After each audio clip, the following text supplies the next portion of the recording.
सो मेरा एक दोस्त है, काफ़ी अच्छा दोस्त है, वो स्कूल टाइम से ही मेरा बहुत अच्छा फ्रेंड रहा है और उसका मेरे घर पर भी आना-जाना काफ़ी फ्रीक्वेंट है। मतलब आप मान के चलो कि मेरी मदर को भी वो बहुत अच्छे से जानता है, मेरे फादर को भी और वो लोग भी उसको इक्वली वैसा ही जानते हैं। उसकी एक चीज़ है जो मैं आपको बताता हूँ सेशन को स्टार्ट करने से पहले कि वो उससे ना जब भी कभी पूछते थे घर पे कि जब वो आ रहा है तो अब देखो वैसे तो क्या है ना बड़ा वैसा-सा है, बेकार है वो, ठीक है? उसको छोड़ो। ठीक है, नाम भी नहीं बताऊँगा मैं उसका तो। लेकिन हाँ अगर हम बात करें वैसे तो उसकी एक आदत बहुत सही थी, वो मैं आपको बताता हूँ, उसी के बारे में है और वहीं से फिर हम सेशन स्टार्ट भी करेंगे। तो जब भी वो घर आता था और घर आने के बाद जब भी उससे देखो मैं तो पूछता नहीं था, पानी पिएगा, चाय पिएगा, क्या पिएगा? मैंने कहा क्या है ये तो घर की मुर्गी दाल बराबर वाली बात होती है इनके साथ। लेकिन देखो जितना अच्छा दोस्त होता है उसके साथ सेम चीज़ होती है, आपका भी दोस्त है, आपको भी पता है ये सेम बात, कौन पानी पूछता है यार अपने दोस्त को? लेकिन अब पेरेंट्स तो बोलेंगे ना, तो मेरे मदर या मेरे फादर्स को बोलते थे कि भई क्यों भई चाय पियोगे या फिर ठंडा पिएँगे? क्या पियोगे? जल्दी बताओ, मँगा दें। तो वो पता है क्या बोलता था? जनरली क्या बोलते हैं लोग क्या शर्म के मारे बोलते हैं, "अरे नहीं, नहीं, नहीं, नहीं, नहीं चाहिए, नहीं चाहिए।" वो बोलता था कि जब तक एक काम करो आंटी जब तक चाय बन रही है ना ठंडा ले आओ। ये जो एटीट्यूड है ना, ये वाला एटीट्यूड, ये सेम एटीट्यूड जो है वो इधर अपने को काम में लेना है। जब ये सवाल आता है ना कि एसएससी जेईई की तैयारी करूँ या आरआरबी जेईई की तैयारी करूँ? अरे भैया, दोनों कोई ऐसा थोड़ी है कि मतलब कि भैया यहाँ पर कि मैं सपोर्ट किसको करूँ? इंडिया को सपोर्ट करूँ या इंग्लैंड को सपोर्ट करूँ? अरे भाई साहब, आप दोनों को ही आप एक साथ कर सकते हो। धोनी के और कोहली के एक साथ आप फैन हो सकते हो।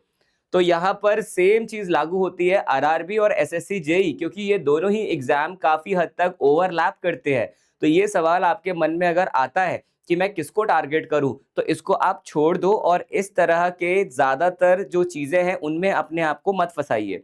मैं इस वीडियो में आपकी मदद करूँगा 2 चीज़ों को लेकर के। पहला एक क्लियर डिफरेंस एक बार हम देखेंगे ताकि एक स्थापित हो पाए फाउंडेशन इस वीडियो का कि दोनों एग्जाम्स में अंतर क्या है और दूसरा हम समझेंगे कि दोनों को एक साथ प्रिपेयर करना है तो कौन सा पार्ट सेम है और कौन सा पार्ट अलग है उसको कैसे हम लेकर के जा सकते हैं। मैंने आपके लिए एक प्लान बनाया है। अगर मैं आज प्रिपरेशन कर रहा होता, मैंने 2018 में एसएससी जेईई 2017 वाला एग्जाम दिया है जो मेरा क्लियर भी हुआ है, बट मैंने ज्वाइन नहीं किया और मैं आपको कई बार डॉक्यूमेंट वेरिफिकेशन का जो एडमिट कार्ड आता था वो भी मैं आपको दिखाया था कि देखो इस तरह से आपको भी ये एडमिट कार्ड आए, ये मेरी कोशिश रहेगी।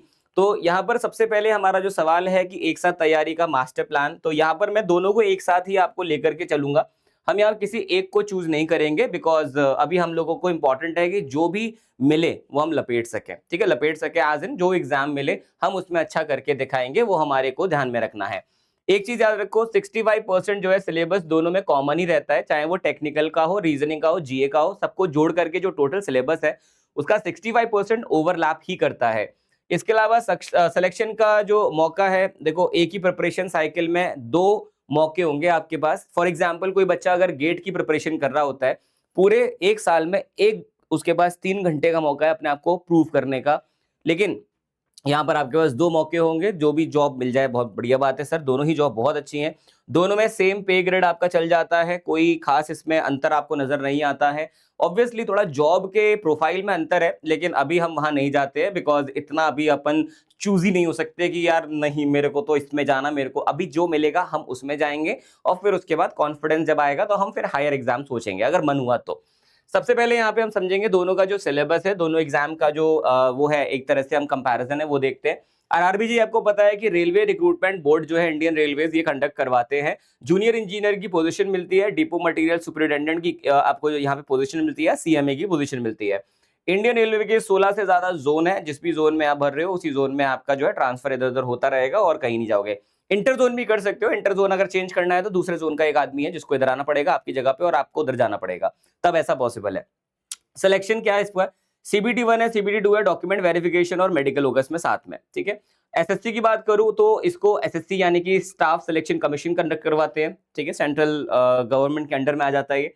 जूनियर इंजीनियर बनते हो आप यहाँ से सिविल, इलेक्ट्रिकल, मैकेनिकल में। सीबीडब्ल्यूडी, सीडब्ल्यूसी, एमईएस, बीआरओ, डीजीबीआर जैसे डिपार्टमेंट्स में आपको काम करने का मौका मिलता है। थोड़ा सा एडमिनिस्ट्रेटिव डिपार्टमेंट्स में काम करने का मौका मिलता है। इसमें भी पेपर 1 होता है, पेपर 2 होता है, डॉक्यूमेंट वेरिफिकेशन होता है।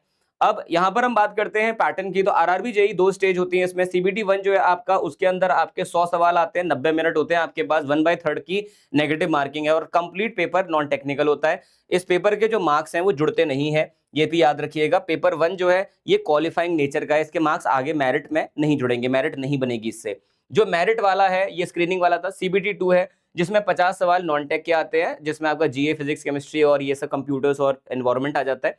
पार्ट बी जो रहता है इसमें टेक्निकल के 100 सवाल आते हैं, टोटल सवाल 150 होते हैं, टाइम 120 मिनट का इसमें भी आपको मिलता है। इसमें भी 1/3 मार्किंग नेगेटिव रहती है। एसएससी में, एसएससी जेई का जो सीबीटी 1 है, सीबीटी 2 है, दोनों ही आपके मेरिट बनाते हैं, यानी कि दोनों को ऐड करना पड़ेगा हमें। यहाँ पर आपको रीजनिंग, जनरल अवेयरनेस और आपकी इंजीनियरिंग से सवाल आते हैं। 200 क्वेश्चंस रहते हैं, 2 घंटे का वक्त रहता है आपके पास। और अगर हम बात करें सीबीटी 2 का, तो यहाँ पे सिर्फ और सिर्फ टेक्निकल पूछा जाता है, लेवल ऊपर का होता है, हायर लेवल होता है, कैलकुलेटर भी इसमें रहेगा आपका। और 100 सवाल आप जो है इसमें सॉल्व करेंगे। हर सवाल के लिए आपको 1 नंबर, हर सवाल को सही करने पे 3 नंबर, गलत करने पे 1 नंबर कटेगा, यानी कि 1/3 की नेगेटिव मार्किंग है। यहाँ पे नेगेटिव मार्किंग सीबीटी 1 में 1/4 है, 0.25 है। इसके अलावा अगर हम बात करते हैं आरआरबी जेई, एक नजर में अगर देखना है तो आप देख सकते हो, मैं आपको साइड में हट जाऊंगा, आप चेकआउट कर सकते हैं, कोई खास इसमें आपको ज्यादा वो नहीं लेना है। हमारा मेन मुद्दा है कि कैसे हम इनको प्रिपेयर करेंगे। एलिजिबिलिटी का आपको पता है, आरआरबी जेई के अंदर आपके पास ट्रेड में या तो डिप्लोमा होना चाहिए या बीटेक होना चाहिए। 18 से 33 साल की उम्र होनी चाहिए अनरिजर्व कैटेगरीज के लिए। बाकी फिर गवर्नमेंट की जो पॉलिसीज है उनके आधार पे आपको रिजर्वेशन मिल सकता है, आपकी कैटेगरी बेस्ड इसमें आपका जो एज है, रिलैक्सेशन उसमें भी है। ब्रांचेस इसमें रहती हैं, सिविल, इलेक्ट्रिकल, मैकेनिकल, इलेक्ट्रॉनिक्स और अलाइड ट्रेड भी होते हैं। इसमें अगर हम बात करते हैं एसएससी जेई की, तो डिप्लोमा या डिग्री दोनों कर सकते हैं। पोस्ट के हिसाब से देखो, इसमें कुछ पोस्ट ऐसी होंगी जिनमें डिप्लोमा वाले एलिजिबल होते हैं, बट कुछ पोस्ट ऐसी होती है जिसमें डिप्लोमा को एक्सपीरियंस भी चाहिए होता है, लेकिन डिग्री वाले सब में एलिजिबल है विदाउट एनी एक्सपीरियंस। 18 से 30-32 तक की उम्र है। डिपार्टमेंट वाइज देखो ये अलग अलग हो सकती है एजेस। ब्रांच यहाँ पे सिविल, स्ट्रक्चरल, इलेक्ट्रिकल, मैकेनिकल हो सकता है। अब यहाँ पर हम बात करते हैं दोनों की बारे में कि भाई किस तरह से आपको सिलेबस का ओवरलैप है। देखो जो चीजें दोनों में कॉमन है उसको समझ लो। सबसे पहले एक तो जनरल इंटेलिजेंस और रीजनिंग, जनरल अवेयरनेस और जीके, टेक्निकल, ब्रांच इंजीनियरिंग, ये आपका क्या है, दोनों में कॉमन वाला पार्ट हो गया, जो दोनों में ही आता है, दोनों में सेम पढ़ना है, कोई अलग नहीं पढ़ना किसी में भी। सिर्फ आरआरबी में आता है वो है मैथमेटिक्स, जनरल साइंस जो फिजिक्स, केमिस्ट्री, बायोलॉजी हो जाता है, और सीबीटी 2 में जो बेसिक्स ऑफ कंप्यूटर है, एनवायरनमेंट एंड पोल्यूशन बेसिक्स है, ये सब जो है आपका वो सीबीटी 2 का हिस्सा है आरआरबी जेई का, इसी में आता है। ये एसएससी में नहीं आएगा। एसएससी में टेक्निकल ज्यादा डेप्थ में होता है, जो सीबीटी 2 होता है उसमें ज्यादा डेप्थ होती है। इवन सीबीटी 1 भी रिलेटिवली डेप्थ होती है आरआरबी की कंपैरिजन में। पेपर यहाँ पर 300 मार्क का टेक्निकल होता है। कॉन्सेप्चुअल, न्यूमेरिकल दोनों सवाल आते हैं। यहाँ पे न्यूमेरिकल बहुत कम आएंगे आपको, नामात्र न्यूमेरिकल दिखेंगे। डिफिकल्टी लेवल ज्यादा होता है सीबीटी 2 का। आप लोगों को इस बार का पेपर अगर पता है तो आप जानते होंगे। अगर आप चाहते हो कि मैं सीबीटी 2 का पेपर सॉल्व करवाऊं आप लोगों को एसएससी का इस साल जो हुआ था, तो आप मुझे प्लीज कमेंट बॉक्स में हार्ट साइन भेजिएगा। अगर मुझे हार्ट साइन नजर आते हैं काफी सारे, तो मैं जरूर आपके लिए यहीं पर इसी यूट्यूब चैनल पर कंप्लीट पेपर को सॉल्व करूंगा। और अगर आप इंटरेस्टेड हैं तो, नहीं है तो फिर कोई बात नहीं, मैं आपको टेलीग्राम पे प्रोवाइड कर दूंगा, जैसा आपको ठीक लगे आप बताइएगा। अब जो टॉपिक्स आते हैं उनको समझते हैं। जनरल इंटेलिजेंस और रीजनिंग में analogy and classification, series, coding, decoding, blood relation, syllogism, Venn diagram, non verbal, mathematical operations. और यहाँ पर दोनों में कैसे काम आता है उसको समझो। सबसे पहले तो ये सबसे ज्यादा स्कोरिंग सेक्शन होता है, पैटर्न लगभग सेम होता है और कम टाइम में ज्यादा मार्क्स। एक चीज याद रखना, एक चीज मैं आपको शेयर करता हूँ। मैंने जब पेपर दिया था, मैंने विदाउट एनी रिवीजन पेपर दिया था और विदाउट एनी प्रिपरेशन पेपर दिया था, मैंने निकाल लिया था। अब उसका रीजन सुन लो, बहुत सिंपल सा है। ऐसा नहीं है कि मैं बहुत नेक्स्ट लेवल मेरा दिमाग चलता है और मुझे जो मैं नहीं भी पढ़ा हूँ मुझे वो भी आ जाता है, ऐसा नहीं है। मैं प्रिपरेशन कर रहा था इंजीनियरिंग सर्विसेज एग्जामिनेशन का और प्रीलिम्स मेरा क्लियर हो गया था। तो इतनी तैयारी मेरी थी कि मैं प्रीलिम्स अपना क्लियर कर पाया था। प्रीलिम्स हो चुका था ऑलरेडी उस टाइम तक इंजीनियरिंग सर्विसेज का। मेरा एग्जाम आई थिंक जनवरी के 25 या 24 जनवरी को था, वो मैं एक बार चेक करके बताऊंगा एडमिट कार्ड में। तो उस टाइम मेरा एग्जाम था, बट मैं रिवीजन नहीं किया था क्योंकि मुझे पता नहीं था कि सेम डे मेरा पेपर होने वाला है। मुझे किसी और ने बताया कि सुबह सुबह जब एडमिट कार्ड हमने डाउनलोड किया, उसने मेरा भी किया, तो उसने देखा कि भाई सुबह की शिफ्ट में ही है आपका। मुझे लगा था इवनिंग में होगा, तो मैंने बिना रिवीजन के, अच्छा ये मैंने बिल्कुल नहीं पढ़ा था, ये कुछ भी नहीं पढ़ा था। इंजीनियरिंग सर्विसेज में ये सब कुछ नहीं आता, मैंने नहीं पढ़ा था। गेट में भी नहीं आता ये सब, मैंने बिल्कुल नहीं पढ़ा। मैं करके आ गया था। और मेरा बिल्कुल भी ऐसा नहीं है कि बहुत क्रेजी लेवल की रीजनिंग या क्वांट्स या फिर एप्टीट्यूड या ये सारी चीजें बहुत क्रेजी लेवल पे, ऐसा कुछ भी नहीं है, नॉर्मल है। मैं ऑब्जर्वेंट हूँ, मैं बहुत ज्यादा चीजें ऑब्जर्व करता हूँ अच्छे से, लेकिन इनको मैंने बहुत शिद्दत से कभी भी नहीं सॉल्व किया, एक्चुअली कभी सॉल्व किया ही नहीं है। बीटेक में एक बार किया था, जब प्लेसमेंट के लिए एक एग्जाम होता था हमारे यहाँ, उसके लिए पढ़ा था, बट वो बहुत पुरानी बात हो गई, तो इतना डिफिकल्ट नहीं, कर सकते हो, मेरा पॉइंट ये है यहाँ पे। टॉपिक्स जो यहाँ पे आते हैं उसमें आपका जनरल अवेयरनेस के अंदर हिस्ट्री जो है आपका, फ्रीडम स्ट्रगल हो गया, ज्योग्राफी हो गया, इंडियन पॉलिटी, इकोनॉमी बेसिक्स, और आपके current affair, science, tech, sports award, static GK, ये सब आएगा। और दोनों में 15 मिनट देखो रोज पढ़ लोगे तो अपना काम बन जाएगा। 15 से 20 मिनट देना है, ज्यादा देने की जरूरत नहीं है इधर। रेलवे प्लस जनरल जीके इसमें थोड़ा सा ऐड करना पड़ेगा आपको, और मार्जिन थोड़ा सा डिसाइड हो जाएगा इसी से। देखो भले ही आपका आरआरबी का सीबीटी 1 जो है वो क्वालिफाइंग नेचर का है, उसके मार्क्स नहीं जोड़ेंगे, लेकिन याद रखना वो आपको डिपार्टमेंट से बाहर कर सकता है। कुछ ही डिपार्टमेंट हो सकते हैं जिसमें आप एलिजिबल हो, भले ही आप उसके बाद सीबीटी 2 में आग लगा दो, 150 में 150 भी ले आओ, लेकिन कोई फायदा नहीं है। बहुत सारे डिपार्टमेंट होंगे जिनसे आप बाहर हो चुके होंगे, तो ट्राई करना कि सीबीटी 1 में भी अच्छा करना है अपने को। जनरल इंजीनियरिंग की बात करता हूं तो 100 मार्क्स बेसिक्स टू मॉडरेट है, इसमें एसएससी जेई का पार्ट 2 है, उसमें 300 डीप कॉन्सेप्चुअल पूछा जाएगा, और यहाँ पे 150 है। अब 150 नहीं है यहाँ पे, एक्चुअली में 100 क्वेश्चन आपसे पूछे जाते हैं आरआरबी जेई सीबीटी 2 के अंदर, अगर मैं टेक्निकल की बात करूँ तो। अब आरआरबी जेई के जो एक्स्ट्रा टॉपिक है उनमें एक आ जाता है मैथमेटिक्स, जो 30 मार्क्स का आपको पूछा जाएगा सीबीटी 1 में। एक जनरल साइंस 30 मार्क्स का, basics of computer part A, ये होता है आपका किसमें, part A of CBT 2 RRB में।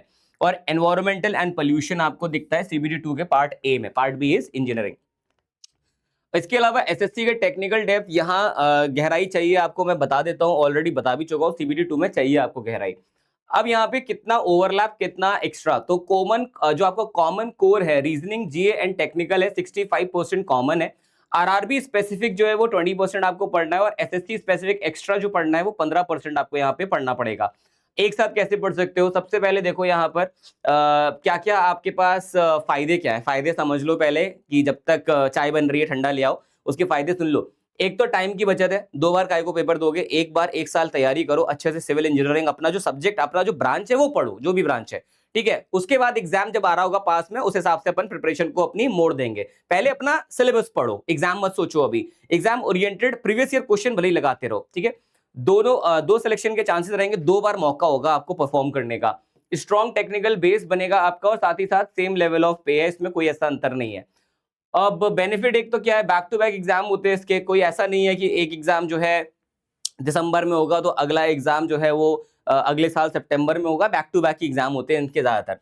रिस्क कम हो जाता है थोड़ा सा, क्योंकि एक बार अगर मामला फिसल भी गया तो दूसरे एग्जाम में चांस है परफॉर्म करने का। बेटर एग्जाम टेम्परामेंट बना रहता है। अब देखो जैसे क्या है, गेट और ईएससी का नाम हमेशा साथ में क्यों जोड़ा जाता है, क्योंकि ईएससी जो है पहले यहाँ पर आपका जो पहला संडे हुआ करता था जनवरी का, उसमें होता था, और गेट जो होता था वो फरवरी के first weekend, second weekend, third weekend, इस तरह से हुआ करता था। पहले तो 2 ही वीकेंड में निबट जाता था, अब तो ब्रांचेस बहुत हो गई हैं।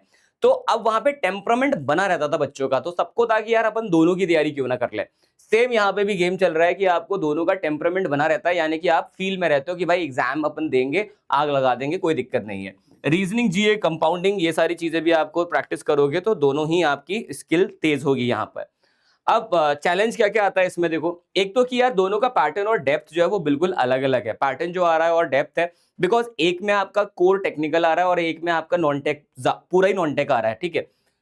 अब इसका सोल्यूशन ये है कि हर एग्जाम के अलग पीवाईक्यू और पैटर्न स्पेसिफिक मॉक लगाना पड़ेगा, एक ही तरह से दोनों की तैयारी मत करो, इस चीज को याद रखो। यानी कि आप लोगों को अगर एक साथ तैयारी करनी है तो आपके पास अगर दिन में 6 आवर्स होंगे, अगर आपके पास 6 घंटे हैं पढ़ने के लिए, जैसे भी आप निकाल रहे हो इनको, तो उनमें से आपका 4 घंटा जो है वो जाना चाहिए आपके कोर टेक्निकल के पास, और बाकी बचा हुआ टाइम जो है 2 घंटे का टाइम जो है वो आप नॉन टेक्निकल को दो, जिसमें आप लोग साइंस वगैरह और आरआरबी से रिलेटेड सारी चीजें जो है उनको भी आप पढ़ोगे साथ में।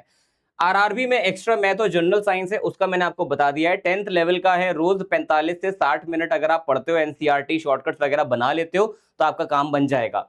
एसएससी में टेक्निकल बहुत डीप आता है, तो उसके लिए कॉन्सेप्ट क्लैरिटी, देखो ज्यादा डीप पढ़ने में प्रॉब्लम नहीं है, कम पढ़ने में प्रॉब्लम है, तो डीप अगर पढ़ भी रहे हो तो वो आरआरबी में भी काम आ ही जाएगा, ऐसा नहीं है कि उसमें नहीं आएगा। यहाँ पे एक सवाल से 2 सवाल बन जाएंगे आरआरबी के, कुछ क्वेश्चंस ऐसे भी होते हैं, कुछ कॉन्सेप्ट ऐसे भी होते हैं।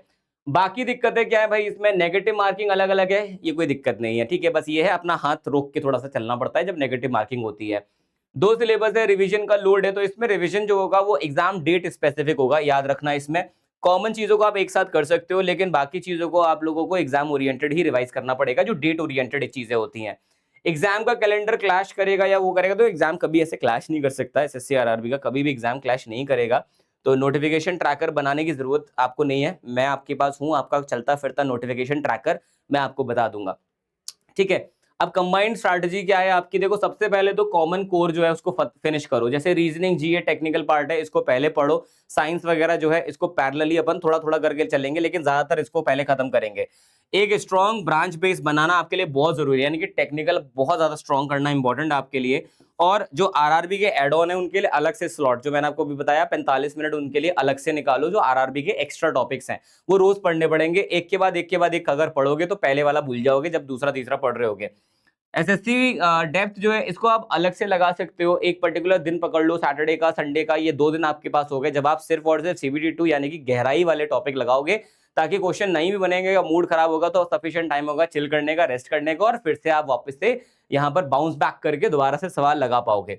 दोनों के पीवाईक्यू और मॉक लगाओ साथ में, और एक्यूरेसी और टाइम दोनों को मेंटेन रखना है। हमेशा स्टॉप वॉच लगा करके ही क्वेश्चन सॉल्व करो, कभी भी क्वेश्चन सॉल्व करो, नए सवाल, प्रीवियस ईयर क्वेश्चन, कोई भी। टेस्ट सीरीज में तो आता है ऑलरेडी आपके पास टाइमर, लेकिन अगर आप प्रीवियस ईयर लगा रहे हो, किताब से लगा रहे हो, कहीं से भी लगा रहे हो, तो हमेशा आप एक टाइमर लगा के फिर सॉल्व करेंगे। सब्जेक्ट वाइज अप्रोच की बात करूं मैं, टेक्निकल में देखो दोनों आपको क्या करना है कि कॉन्सेप्ट और न्यूमेरिकल, पहले कॉन्सेप्ट क्लियर करो, न्यूमेरिकल्स वगैरह लगाओ उसी कॉन्सेप्ट से रिलेटेड, फिर प्रीवियस ईयर लगाओ, ताकि आपको ये पता चल पाए कि एग्जैक्टली किस तरह के क्वेश्चन पिछले साल में इस एग्जाम में पूछे गए हैं, और इसको सबसे ज्यादा टाइम आपको देना पड़ेगा। रीजनिंग में रोज 1 घंटा प्रैक्टिस करनी है, एक्यूरेसी पे ध्यान देना है पहले तो, फिर स्पीड पे आएंगे अपन। जनरल अवेयरनेस की बात करते हैं, देखो एक बच्चा है, मैं आपको बताता हूँ, मैं उसके बारे में, उसका जो मेरे पास डिटेल्स हैं, एक सेकेंड, कि क्या उसका स्कोर है बच्चे का। देखो, तो इस स्टूडेंट का क्या है कि जो कुल मार्क्स इन्होंने स्कोर किए आरआरबी जेई सीबीटी 2 में, इनके कुल मार्क्स जो बनते हैं वो बनते हैं 110 मार्क्स बनते हैं बच्चे के। ठीक है, लेकिन क्या हुआ, मैटर हो गया 110 पे, मतलब ये मानो सिलेक्शन ऑलमोस्ट डन ही है। ठीक है, ऑलमोस्ट डन है, मतलब अब ऊपर नीचे थोड़ा बहुत होगा लेकिन डन सा ही है। बात अगर करते हैं यहाँ पर हम लोग नेगेटिव मार्किंग की, तो बच्चे ने 28 नंबर यहाँ पे गवाए हैं, तो नंबर जो है सीधा सीधा नीचे आ गए, तो सिलेक्शन तो आप ये मान के चलो कि यहाँ पर अब नहीं होने वाला। ठीक है, तो जो कुल मार्क्स बनते हैं वो आपके काफी कम हो जाते हैं। जब 28 मार्क्स नहीं, 28 क्वेश्चन उन्होंने गलत किए हैं, तो कुल 100 नंबर इनके बन रहे हैं, यानी कि 100% सिलेक्शन नहीं होने वाला है बेचारे का। लेकिन क्यों? क्योंकि बस इन्होंने ये गलती कर दी कि नेगेटिव ज्यादा पकड़ लिया। तो पहले एक्यूरेसी पे ध्यान देंगे, फिर स्पीड पकड़ेंगे। General awareness, daily current affair आपको पढ़ना पड़ेगा 15 मिनट, और स्टैटिक जीके वीकली। देखो मैंने ऑलरेडी आपको जैसे कि वादा किया था कि मैं आप लोगों के लिए वीकली पीडीएफ और करंट अफेयर का वीकली पीडीएफ चलाऊंगा अपने एग्जाम ऑन एजुकेशन एप्लीकेशन पर, मैंने वो पूरा किया है। पिछले वीक का जो कंप्लीट 1 हफ्ते का करंट अफेयर का पीडीएफ है वो अपलोड हो चुका है एप्लीकेशन पर, और ये हर हफ्ते हुआ करेगा, जो एसएससी आरआरबी दोनों के लिए मदद करेगा। और महीने के अंत में एक पूरा मंथली जो पीडीएफ रहेगा वो भी आपको दिया जाएगा। ये मैं तब तक दूंगा जब तक एग्जाम नहीं हो जाता आप लोगों का, आरआरबी का सीबीटी 1, एसएससी का सीबीटी 1, क्योंकि सीबीटी 2 में काम में नहीं आएगा वो, दोनों में ही। मैथमेटिक्स की बात करूं तो ये मैंने आपको वादा किया था, आपको मैं ऑलरेडी पूरा किया हूं, फुलफिल किया हूं। आप मुझे कमेंट बॉक्स में हार्ट साइन भेज सकते हो अगर आप चाहते हो कि, अगर आपको वो पीडीएफ नहीं मिला है या आपको नहीं पता कहां से मिलेगा, तो आप मुझे हार्ट साइन भेज दीजिएगा, मैं आपको बता दूंगा। मैथमेटिक्स यहाँ पे आपको पढ़ना पड़ेगा आरआरबी का 10th लेवल के शॉर्टकट्स, रोज इसमें 2 से 30 टाइमर लगाकर क्वेश्चन सॉल्व करने हैं। वही है जो 6 घंटे का सौदा मैंने आपको बताया था ना, उसी पे फोकस करना है आपको, दैट इज इट। पहला महीना जो है, पहले 2 महीने फाउंडेशन पे फोकस करो, 3 से 4 महीने में डेप्थ बनाओ, 5वें महीने में प्रैक्टिस मोड पे आ जाओ, रिवीजन और मॉक लगाते रहो। ये एक बहुत ही बेसिक और एक सिंपल स्ट्रैटेजी है, कोई स्ट्रैटेजी भी नहीं है, ये कॉमन सेंस है जिसपे अपने को काम करना पड़ेगा। ठीक है, डेली 5 से 6 घंटे का रूटीन अपने पास होना चाहिए। यहाँ पर ज्यादातर टाइम जो हम देख रहे हैं, हमें जो देना है यहाँ पर टेक्निकल को टाइम जो देना है, वो मुझे लगता है 2 घंटे से ज्यादा भी दोगे। ये डिपेंड करता है आप तैयारी किस लेवल पे हो। अगर आप 0 लेवल पे हो तो आपका जो 4 घंटे वाला स्लॉट है वो आप पक्का टेक्निकल के लिए ही रखिएगा। ठीक है, जो 4 घंटे वाला स्लॉट है वो टेक्निकल के लिए फोकस रखिए, 2 घंटा आप नॉन टेक पे फोकस कर सकते हो। पहले से अगर आता है तो फिर आप ये वाला फोकस भी कर सकते हो, अगर पहले से आपको टेक्निकल आता है तो। और नॉन टेक वीक है, ये उनके लिए जिनका नॉन टेक वीक है। ठीक है, इसके बाद ये सब हम डिस्कस कर चुके हैं। मॉक टेस्ट का प्लान आपको पता ही है ऑलरेडी, रिसोर्सेज स्टडी मटेरियल आपको पता है। अब जो नहीं करना है, दोनों को बिल्कुल सेम तरह पढ़ना है, पैटर्न अलग है, बिल्कुल मत करना। टेक्निकल हल्का लेना, टेक्निकल को हल्के में ले लेना, ये बिल्कुल मत करना। मैथ्स जनरल साइंस को लास्ट तक टालना, ये सबसे बड़ी गलती हो जाएगी। मॉक ना देना तो भाई साहब एकदम पाप है। अंधाधुन यहाँ पर गैसिंग कर देना, नेगेटिव मार्किंग का अभी एग्जाम्पल दिया मैंने, रिविजन स्किप कर देना, गड़बड़ हो जाएगा। अब बाकी सारी चीजें जो आपको पता है, देखो स्मार्ट हो करना क्या है वो सबको पता रहता है, क्या नहीं करना वो बताना पड़ जाता है मुझे। तो ये है सारी चीजें, स्मार्ट तरीके से पढ़ो और दोनों को जीतो। यहाँ पे ऐसा नहीं है कि आपको एक ही को पढ़ना है। शुरू में मैंने जो आपको बताया था कि जब तक चाय बन रही है तब तक ठंडा ले लेते हैं, वही वाला हिसाब है। जब तक दूसरा एग्जाम नहीं आता पहला एग्जाम निकाल लेते हैं। आप लोगों को मैं बता दूं, अगर आप तैयारी भी करना चाहते हो, मेरे साथ तैयारी करना चाहते हो, तो आपके लिए राजधानी बैच एग्जाम ऑन एजुकेशन पे लाइव हो चुका है।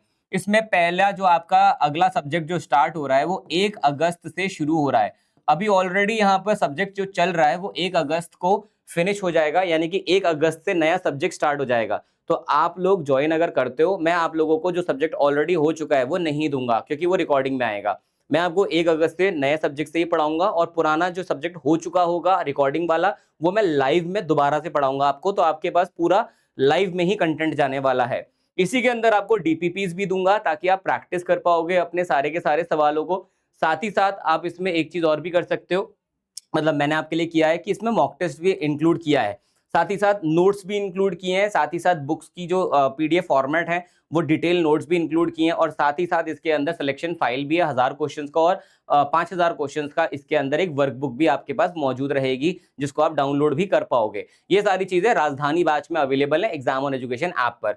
आपको कोई डाउट हो तो आप मेरे को कॉल भी कर सकते हो, मैं आपको अपना पर्सनल नंबर दे करके जाऊंगा यहाँ पर, 8368886452। इस नंबर पर आप मुझे कॉल कर सकते हो और हम इसके बारे में आपसे डिस्कशन कर सकते हैं। ये नंबर मैं ही उठाऊंगा और कोई नहीं उठाएगा, यानी कि ना कोई यहाँ पर मैनेजमेंट वाला है जो उठाएगा, ना ही यहाँ पर कोई सेल्स वाला है जो उठाएगा। मैं क्लास में हुआ तो शिवम सर उठाएंगे, वो मुझे बता देंगे कि आपका फोन आया, मैं आपसे बात कर लूंगा। तो आप मुझे कॉल भी कर लीजिएगा और वीडियो पे आप हार्ट साइन भेज दीजिएगा, मैंने आपको बताया है एग्जैक्टली क्यों। Thank you so much. मैं मिलता हूँ अगले वीडियो में, तब तक के लिए ध्यान रखें अपना और अपनी फैमिली का।